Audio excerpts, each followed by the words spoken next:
Hello' বন্ধুসকল, আপোনালোক পুনৰবাৰ স্বাগতম জনাইছোঁ আমাৰ চেনেল এডুকেশ্যন চাটলৈ। আজি আমি কথা পাতিম BTC কোকৰাঝাৰৰ ৰিকুৱাৰমেণ্ট সম্পৰ্কে। হয় বন্ধুসকল, যোৱা 5 তাৰিখে নিয়োগ মেলাত বহুত গ্ৰেজুৱেট টেট পাছ কৰা শিক্ষাৰ্থীয়ে চাকৰি পালে যদিও আৰু বহুতে নাপালে। কিন্তু এই নোপোৱাসকলৰ ভিতৰতে চৰকাৰে সকাহ দিবলৈ BTCত কি কৰিছে, 1400 অৰ্থাৎ 1420টা পোষ্টৰ গ্ৰেজুৱেট টিচাৰ লগা হৈছে ৰেগুলাৰ মোডত, আৰু তেওঁলোকে কি কৰিব পাৰে, ইয়াতে এপ্লাই কৰিব পাৰে যিসকলে টেট পাছ কৰিছে। ইয়াৰ এলিজিবিলিটি ক্ৰাইটেৰিয়া কি হ'ব, কোনদিনাই এপ্লাই কৰিব লাগিব, কেনেকৈ এপ্লাই কৰিব লাগিব, ডকুমেণ্টছ কি কি লাগিব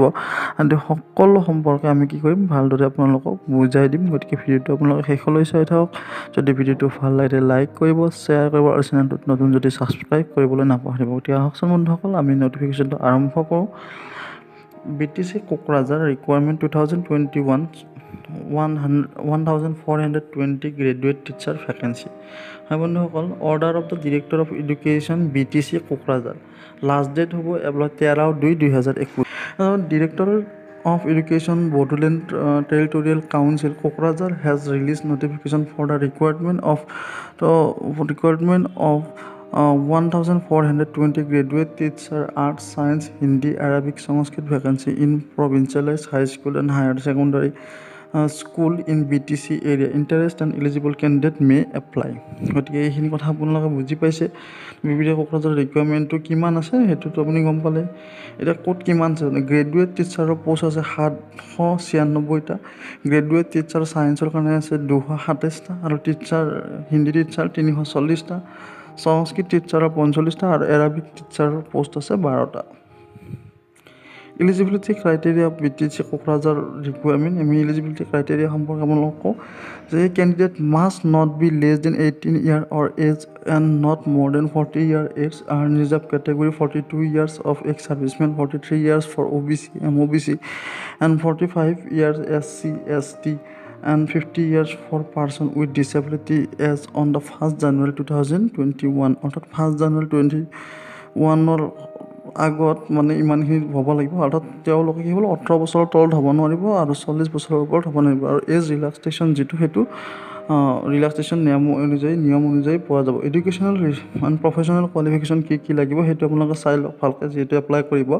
আৰু কেনেকৈ এপ্লাই কৰিব সেইটো আমি আপোনালোকক ভালদৰে বুজাই দিম।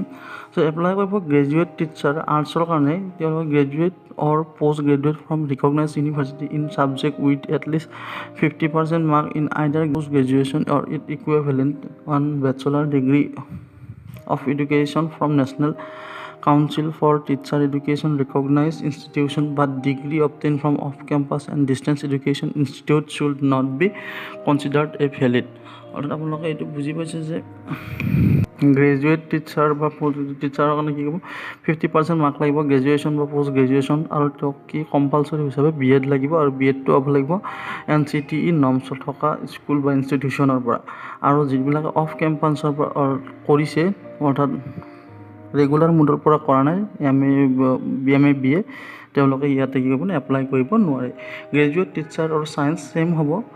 ইয়াতেও একেই হ'ব যে তেওঁলোকে যিবিলাকে কি কৰিছে ছায়েন্সৰ মানে অফ কেম্পাছৰ পৰা কৰি তেওঁলোকে নহ'ব, আৰু যিবিলাকে কি কৰিছে পষ্ট গ্ৰেজুৱেশ্যন 50% মাৰ্ক পাইছে তেওঁলোকেহে এপ্লাই কৰিব পাৰিব। গতিকে হিন্দী টিচাৰৰ ক্ষেত্ৰত আমি কি কৰোঁ, হিন্দী টিচাৰ হ'ব লাগিলে কি বোলো, প্ৰবীণ ৰত্ন in Hindi with 50% mark and degree qualification with 50% or postgraduate degree in arts with 50% mark from any recognized university, but degree obtained from the off-campus and distance education institute shall not be considered as a valid, or BA with 50% mark and having Hindi as on the subject with 50% mark of postgraduate degree in arts with 50% mark, provided that he has passed BA with on of the subject as Hindi with 50% mark in Hindi and BTC। এইবিলাক আপোনালোকে গম পাইছে যে কি Hindi teacher হ'ব লাগিলে কি ক'বলৈ, তেওঁ প্ৰবীণ বা ৰত্ন থাকিব লাগিব, আৰু ডিগ্ৰী পষ্ট গ্ৰেজুৱেটত যি আছে তেওঁলোকে কি থাকিব, টোটেল 50% মাৰ্ক পাব লাগিব। আৰু BEd ডিগ্ৰীটো সকলো ক্ষেত্ৰতে BEd বা BT ডিগ্ৰীটো সম্পূৰ্ণ ক্ষেত্ৰতে কম্পালচৰি বুলি গণ্য কৰা হ'ব,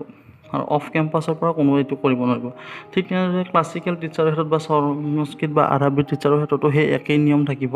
গতিকে আহকচোন বন্ধুসকল, আমি পইচা কিমান দিব, ইয়াত পে'মেণ্ট দিব 14,500 পৰা 60,500 ভিতৰত, আৰু গ্ৰেড পে' পাব 8,700 পাৰ এনাম। গতিকে এইটো আপোনালোকে গম পালে আদাৰ ক্ৰাইটেৰিয়া লাগিব এতিয়া চাওক এইখিনি থাকিলেই নহ'ব আপোনালোকক আদাৰ ক্ৰাইটেৰিয়া কি লাগিব in respect of secondary TET candidate must obtain 60% mark in each paper for UR category and 55% mark for OBC MOC ST and PWD যিসকলে টেট দিছে তেওঁলোকৰ যদি 60% মাৰ্ক আছে মানে জেনেৰেলসকলৰ তেওঁলোকে এপ্লাই কৰিব পাৰিব আৰু যাৰ টেট নাই তেওঁলোকে নোৱাৰে আৰু যিবিলাকৰ আনৰিজাৰ্ভ কেটেগৰী ৰিজাৰ্ভ কেটেগৰী আছে তেওঁলোকে সকলো ক্ষেত্ৰতে কি হ'ব ষ্টেটত 55% মাৰ্ক পাব লাগিব MIL no candidate is allowed to apply in the Bodo Bengali Hindi Assamese medium school if the candidate does not have MIL in Bodo Bengali Hindi and Assamese respectively in the HLC examination as the case may be only candidate having Bodo Bengali Hindi and Assamese MIL in HLC exam in the allow for the applying in the school which are imparting education Bodo Bengali Hindi and Assamese medium অর্থাৎ যদি স্কুলখন Bodo Hindi English অসমীয়া মিডিয়ামত থাকে তথাপিও তেওঁলোকৰ subject যদি matric pass কৰাৰ সময়ত অসমীয়া বড়ো হিন্দী ইংৰাজী নাথাকে তেনেহ'লে তেওঁলোকে কি কৰিব